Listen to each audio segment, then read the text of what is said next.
Picture this. Your inbox is flooded with vendors promising AI chatbot solutions. Your team is eager to jump on the AI bandwagon, but you're wondering, where do we actually start? How do we make sure we're not just chasing the next shiny object? Today, I will cut through the noise and I will talk about how to get immediate benefits from chatbots, spot the right use cases, and avoid the common pitfalls. I can tell you all this because I've been living it. I'm from the trenches. I have failed multiple times trying to get this done in appropriate ways, and I want to let my learnings be your lesson. So, all this under 20 minutes, and I don't mind if you put me on 1.5x if you're in a hurry. I'm Magnus Oxenwald, and you're listening to Future Bytes, and we're all about delivering the hype-free version of AI Insight Dose that can help you transform your business. So, let's get into it. Let's get started. As I mentioned in the intro, we'll give you the capability to understand where to start in your business and how to spot the use cases. I want to focus on chatbots that give you immediate value, not the complex variants, not the autonomous, not the advanced use cases. We will dedicate those in a future podcast. Today, we're all talking about the low hanging fruit, getting some real value into your business quickly with a few clicks and a few weeks at implementation. So, just to clarify things, there is a lot of confusion about these with chatbots and everything. But remember that chatbots are all about conversational AI assistants. Some call them co-pilots, some call them agents, virtual agents, bots, chatbots, chatty, Rufus, etc. It doesn't really matter what you call them. It's all about using generative AI to interpret it human language. That's the key thing. So, in this first section, I promised one thing: how to become a solution architect expert in just 5 to 7 minutes, right? Because we're going to do all in 20 minutes and we're going through these three sections. So, in the first section, picking the right use case is all about drawing that diagram, that heat map, where up in the left corner you would see some potential cases, but in the top right corner is all the best use cases that you want to attack first. And we're talking about those low hanging fruits, right? So, what we're doing, we have a long list of use cases, which is the pain points in your organization where you're dealing with human language and you need to improve your processes. So I devised three simple questions for you to ask in order to come up with the best use case for these chatbots. So stay with me. So three questions, very simple. The first question you should ask yourself that would probably filter out 30% of these use cases is human language involved? So you need to look for areas where you're using either human written text or human to human interaction. So examples could be like support tickets. Instead of manual categorizing thousands of tickets, a chatbot can do that, right? So it's human text trying to interpret that. What is it exactly? Another area could be like document analysis or meeting summaries or whatnot. The key thing, it's about human to human interactions, right? So that's the first question you need to ask yourself. Now, the second question is perfect accuracy required? Meaning, do you always need the perfect response? So when you're chatting with Chatty, Rufus, or whatever you call this chatbot or Copilot, do you require a perfect answer? Now, in some instances, you do. So let's say you're pharmaceutical or you need to come up with the recipe or some details within the recipe, or you're asking for details or ingredients within recipes through human language. Obviously, not a good case, because if you require accuracy, 100 perfection accuracy, then this is not the way to go. So that would filter away a lot of use cases. But good enough answers, perfect. An example is that customer service, you can solve fixing things in multiple ways. And even if it's not the answer the customer or somebody is looking for, you have the ability to give a new answer. You're not in a place where there's high risk of failure. Whereas sending the wrong information about recipe or ingredients for something is really high risk. It would potentially put your company at risk. So think about good enough principle for the accuracy. Right, let's move on. Third questions to ask: does it need to follow a specific process? So this is all about thinking, do we have a lot of flexibility, or is there a strict process in order to create the output that I'm looking for? And the strict process, which is not really fit for these chatbots, if you're doing the simple implementation of chatbots. We're looking at chatbots we can implement quickly, get really good benefits immediately, not those who require thousands of data scientists thinking about things. No, you should use your own capability within your organization just to quickly get these out into action. So we're not talking about reproducing formats which has legal obligations or regulatory compliances. Those have very rigid processes and needs a strict logic behind the scenes in order to come up with the perfect answer. So we're more looking at things like code generating semi-flexible scenarios where, if you're thinking about code, for example, code can look really dirty and could be look horrible behind the scenes, but it could still work. It doesn't really matter how it looks behind the scene. Then generative AI is perfect. You can get more or less the result you want, but it doesn't really matter how you get about it. So if you're asking a generative AI to create dancing cats in top hats, it could be one or more cats, it could be light blue top hats. It doesn't really matter because it just comes up with an answer, an arbitrary answer that it's good enough. So with these three questions, obviously you can ask a lot more questions, but stay focused now. We're thinking about simplification. We're thinking about you having some cool chatbots out in production in the matter of the next few weeks. So, with that said, remember also that even though you define a use case that is fit, you can think about some other dimensions. And one dimension is to think of do it internally first before you go public. Maybe you can even have a smaller piece of your organization testing this. It could be down to the individual person having their own co-pilot or chatbot or whatever you call it. But at this point in time, you would have a heat map.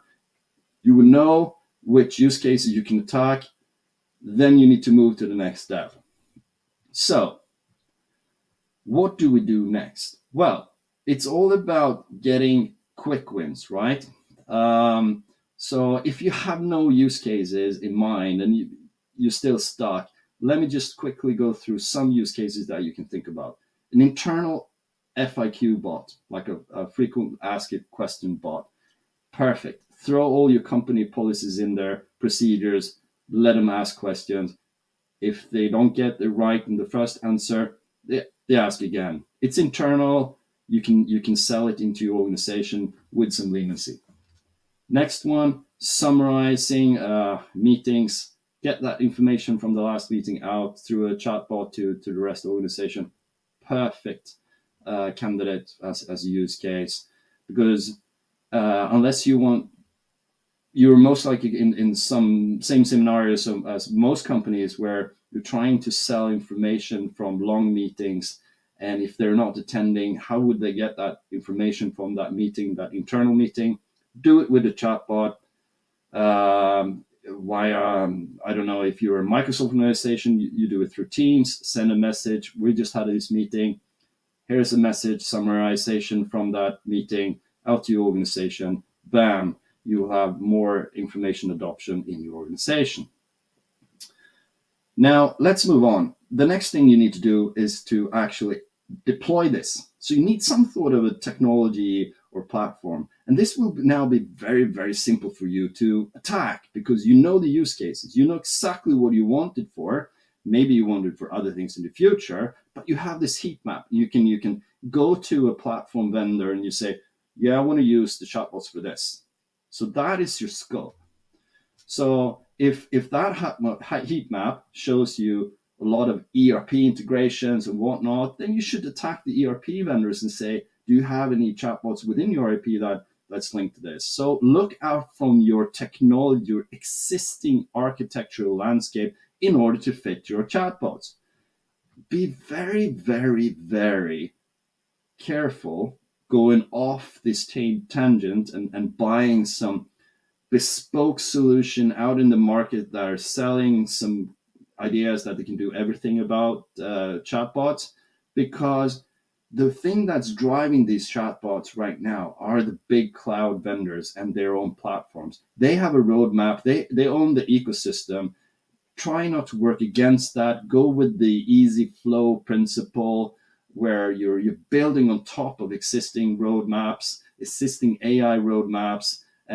But if that's Google, Microsoft, or AWS, it doesn't really matter. They all do good things. It's about how the architecture looks inside your organization right now. Make that fit to your use cases, right? And another very, very important factor about this is what you should be spending your time with, not technology. By all means, if you start selecting these technology platforms based on technology, you're in a bad, bad place because technology will change. But the result you're looking for is the value you need to measure. You need to make sure that if you have a use case which says you're going to deal with customer service flows, what you should focus all your energy on is the result. What can they actually give you in terms of business value? I don't flipping care if it's shiny or blue or bells goes off or whatever in this technology platform. I couldn't care less. It needs to yield the result I'm looking for. So, minimum effort approach. Business value is focus. And I should stick to the top cloud vendors with future proof platforms rather than just, inventing something on my own. Also, be very wary about when you're choosing or building things. If you build something custom, you need to remember that this might be against the roadmap of the vendor, and eventually that feature will come out pretty quickly, soon enough. So I've been in so many scenarios where we come up with these crazy cool ideas, we build it just to realize that 1 week later, this platform vendor we're on top, like Microsoft or Google, they just release it in their standard package. So focus on results, not technology. The next, channel support. You need to make sure you have channel support. And with channel support, I mean Zoom, commerce websites, Teams, things like that. You need not to spend time on technology trying to understand how to integrate to these various channels. Deployment should take minutes, not days. You need to be able to just quickly build your chatbot and then out in Zoom or your commerce website or Teams or ERP. It shouldn't be individual integrations or individual chatbot creations. You should, by a click of a button, get that out there. So, And the third one, really important when you're choosing technology platforms, data source connectivity. And it's not about just connectivity to individual data sources. So it's not just about, oh, it has a link to SharePoint or it has a link to Google Drive or anything like that. No, it's making sure that the process behind the scenes makes your data capable for the large language model, i.e., the secret sauce behind the chatbot, the generative AI engine, understand that data. And that requires some technology behind the scenes that we won't discuss today. That is really, really important. And it shouldn't be any limitations as such as, yeah, you can connect to Google Drive, but you need to make sure documents are in a specific format, or it cannot read images in the format, or something like that. You need to be tentative about those details. Obviously, you can implement in various spectrums. You can do very basic implementations. Then you don't need a lot of support for technical details within these platforms.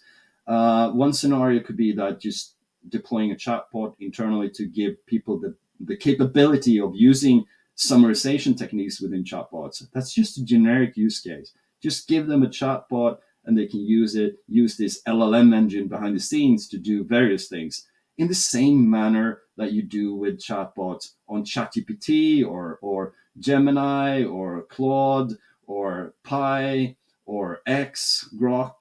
There's so many out there. Meta has their own. Everybody has their own, practically all the big vendors.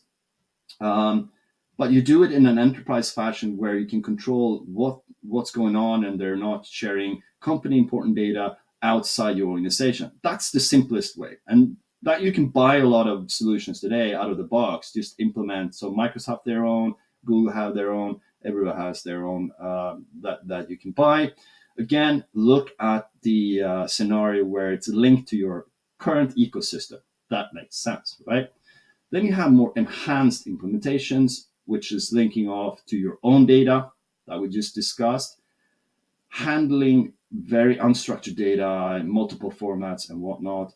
And the last one is a very, very complex implementation where you're more looking at fine-tuning examples, you're looking at domain-specific chatbots.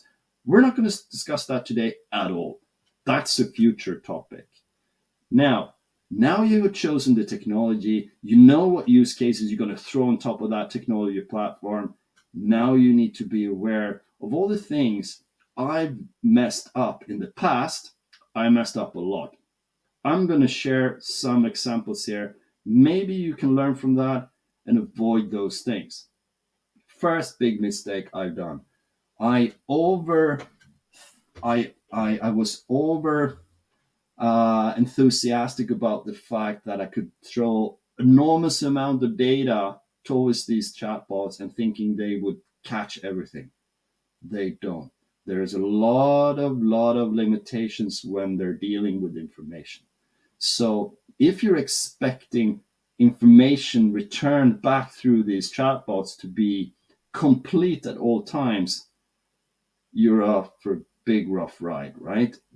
There's a lot of issues with these things. And there are strategies to get comprehensive responses back with all the information in the document.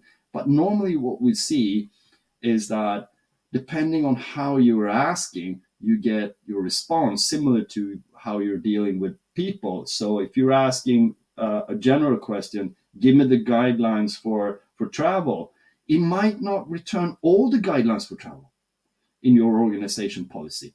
It might just pick bits and pieces. Big problem, right? Because then you don't get the full picture, and then you can fill in the gaps yourself thinking you got the full answer and you don't really know you got the good answer. So it's important that data behind the scenes are structured in a way allowing the reference from the chatbot to the information it's used, that actually holds the full information. So in order to overcome information completeness, you reference always the source data. And the source data could be like a PDF page per policy or something like that. So you simple terms, you get a link and you click on that and you get more information if you need that. The next one is hallucinations. And hallucination is a simply way the LLMs are working as they were supposed to be doing. They're designed to hallucinate. This hallucination topic is very confusing. They are supposed to be creative. They're supposed to come up with things. And the way you work around hallucination is simply not using the foundational data inside these chatbots. Just use your own data. Minimize it to only use your knowledge source. Then you will minimize the hallucination. The other one is implementing safeguards. You can do that. You can say use these safeguards to make the content safe or whatever. The problem with that, the more safeguards you add, the more risk you need to run into that you overdo the work with the safeguards, so the answers you get back are completely rubbish. You won't be able to use them for anything. Right. So the next one is technology evolution. Beware that this is going to move so fast. Don't overspend on custom logic. There will be new things coming out weekly. Cost management, even that is important. These things cost money, and some of them cost a lot of money. Try to match your use case to something that actually makes sense money wise. But don't go too cheap either. Some of these cheap chatbots are really, really horrid. They won't give you the value for money, even if you just buy it for cents. Right? So there needs to be a focus again on the quality that you get back from these chatbots. Don't think about the technology. Think about the value.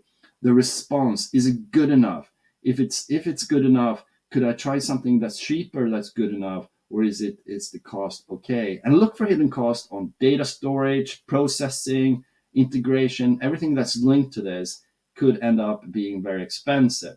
So more of a solution which has everything out of the box and a clear explanation on how cost is going to be consumed.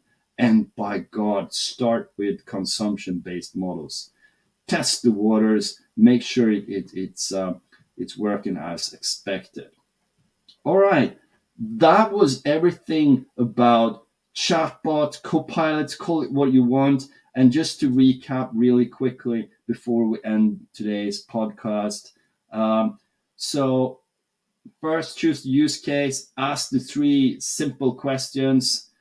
Is it fit for your use case? So ask the three questions, and then pick the technology platform. Make sure you focus on the business value, and then beware about the cost, but don't overdo the cost side.